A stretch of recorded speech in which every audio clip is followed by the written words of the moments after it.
आप सभी का मैं इस मंच पर स्वागत करता हूँ। जब भी कदम बढ़ा था उन्होंने आगे, पहले खुद सीखा था और फिर दूसरों को सिखाया था। है मेरा नमन देश के महापुरुषों शहीदों को, इन्होंने त्याग करके अपने जीवन को बनाया था। मैं एक कवि हूँ, एक लेखक हूँ। मैं इतना कहना चाहूंगा कि जिस इंसान के अंदर और जिस बच्चे के अंदर विश्वास जैसी शक्ति प्राप्त हो जाती है, वह संसार की कोई ऐसी चीज नहीं जिसको प्राप्त नहीं कर सकता।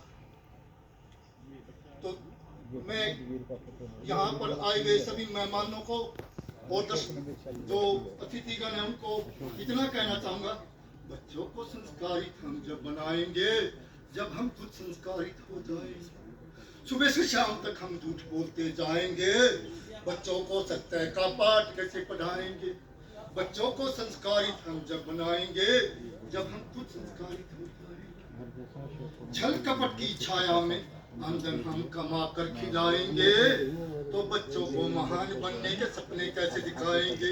बच्चों को संस्कारित हम जब बनाएंगे, जब हम संस्कारित हो जाएंगे। अंग प्रदर्शन हम खुलेआम करते हैं, अंग प्रदर्शन हम खुलेआम करते हैं, इसी को हम अपनी शान समझते हैं, इसी को हम अपनी शान समझते हैं। फिर बच्चों को ब्रह्मचर्य का पालन करना कैसे सिखाएंगे। बच्चों को संस्कारित हम जब बनाएंगे, जब हम खुद संस्कारित होंगे। संस्कार ही जीवन का आधार है, संस्कार ही जीवन का आधार है। जब तक हम इन्हें नहीं अपनाएंगे, बच्चों को संस्कारित कैसे बनाएंगे। बच्चों को संस्कारित हम जब बनाएंगे, जब हम खुद संस्कारित हो जाएंगे। तो मैं कवि हूँ, वैसे तो मैं शाम तक भी अपनी कविताओं का व्याख्यान कर सकता हूँ, लेकिन इस समय पर जिस समय देश की स्थिति है, आज हमारे युवाओं को, बच्चों को नशे पर, पर्यावरण पर, अपराध पर काम करने की जरूरत है। और नशा जो बढ़ता जा रहा है कि नौजवान नौजवान जिंदगी की राह से तुम कब भटक रहे हो। यही उम्र थी कुछ बनाने की, इसमें तो वासना के जाल में फंसे हो और जिंदगी खुद नशीली, ये जान तक तुम नशे में क्यों डूब रहे हो। नौजवान नौजवान जिंदगी की राह से तुम कब भटक रहे हो। तो आज का नौजवान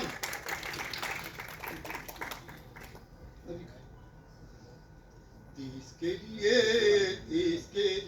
मर जाएंगे, मिट जाएंगे, हो जाएंगे हम कुर्बान। देश के लिए यहाँ रहते हैं अलग अलग भाषाई लोग, फिर भी हम एक दूसरे के दोस्त। अनेकता में एकता करके भाईचारे का संदेश पहुंचाना है। देश के लिए मर जाएंगे, मिट जाएंगे, हो जाएंगे हम कुर्बान। देश के लिए तो अपने भाईचारे और अपने बच्चों को आगे बढ़ाएं। और जो ये अखिल भारतीय लोकसभा का जो सम्मान समारोह, इसको आगे बढ़ाने में सहयोग करें। जय हिंद, जय भारत।